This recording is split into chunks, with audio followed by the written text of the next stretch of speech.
Ada pula yang mengatakan KLB ilegal tersebut tak mungkin diberikan izin dan pasti akan dibubarkan oleh pihak kepolisian. Negara pun tak mungkin membiarkan dan membenarkan. Itu tanggapan dan komentar sekitar 1 bulan yang lalu.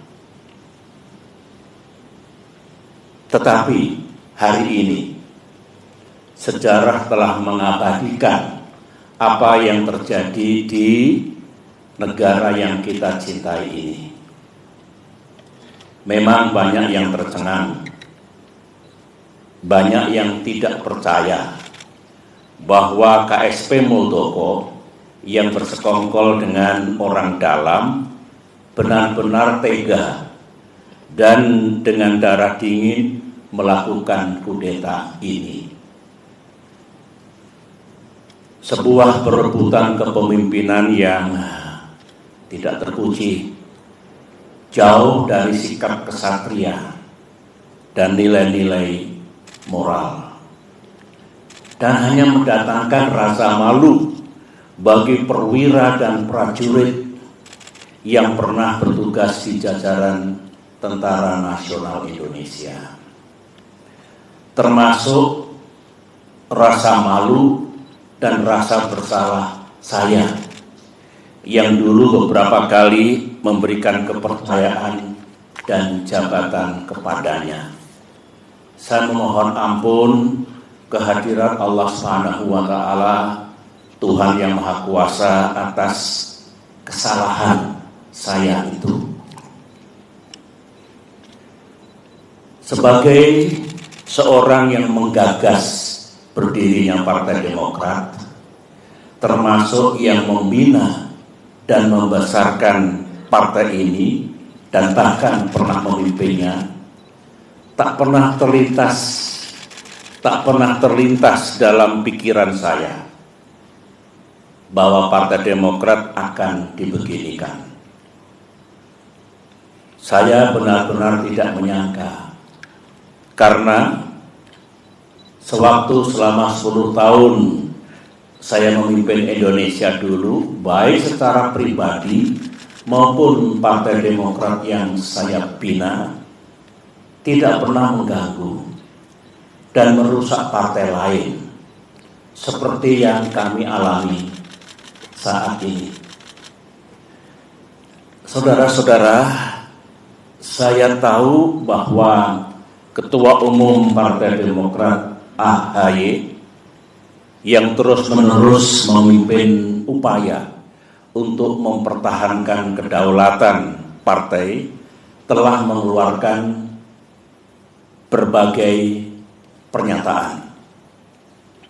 Namun malam ini dalam kapasitas saya sebagai Ketua Majelis Tinggi Partai Demokrat, sebuah lembaga tertinggi dalam kepengurusan Partai Demokrat, saya perlu menyampaikan pernyataan dan penjelasan secara resmi guna merespons KLB Deli Serdang hari ini.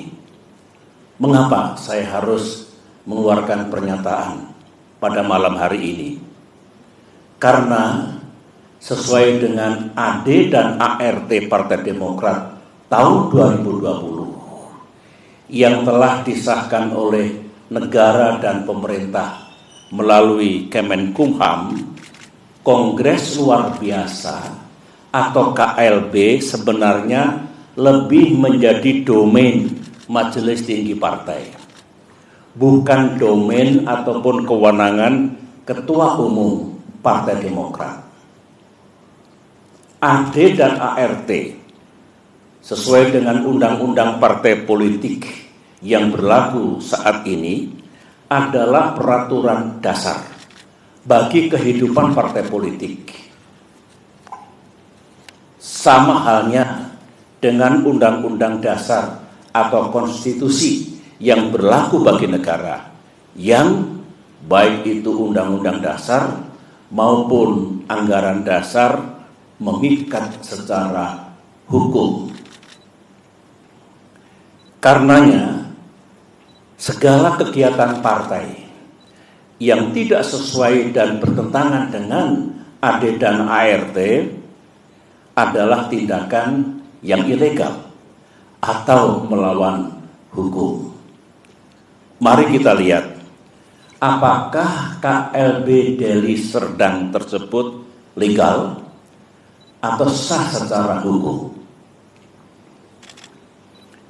Menurut AD dan ART Partai Demokrat, pasal 81 ayat 4 disebutkan bahwa Kongres luar biasa dapat diadakan atas permintaan A. Majelis Tinggi Partai, atau B. sekurang-kurangnya 2/3 dari jumlah Dewan Pimpinan Daerah dan 1/2 dari jumlah Dewan Pimpinan Cabang serta disetujui oleh Ketua Majelis Tinggi Partai. Mari kita uji sekarang, apakah KLB Deli Serdang ini sah secara hukum. Ingat, negara Indonesia adalah negara hukum. Pasal 1 Undang-Undang Dasar 1945. Majelis Tinggi Partai yang saya pimpin dan kini berjumlah 16 orang tidak pernah mengusulkan kongres luar biasa. Jadi syarat pertama sudah gugur. Dewan Pimpinan Daerah yang mengusulkan KLB minimal 2/3 dari 34 Dewan Pimpinan Daerah. Kenyataannya tidak satu pun yang mengusulkan, berarti 0.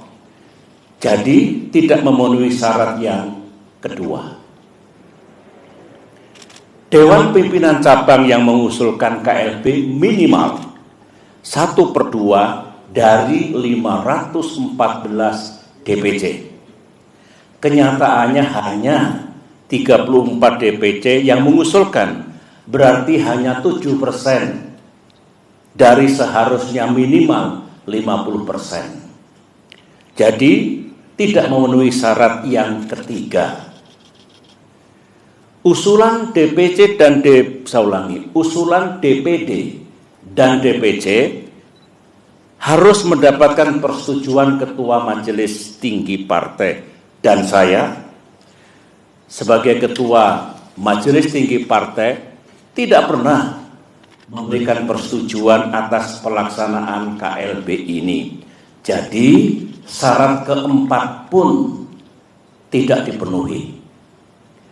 Kesimpulan besarnya adalah semua persyaratan untuk diselenggarakannya KLB ini gagal dipenuhi atau tidak dipenuhi, sehingga KLB ini benar-benar tidak sah dan ilegal. Saya dengar ada akal-akalan dari pihak KSP Muldoko dan para pelaku kudeta bahwa sebelum mengangkat KSP Muldoko menjadi Ketua Umum Partai Demokrat ilegal, AD dan ART yang sah diubah dan diganti dengan AD dan ART versi KLB Deli Serdang, sehingga penobatan KSP Muldoko dianggap sah. Pertanyaannya,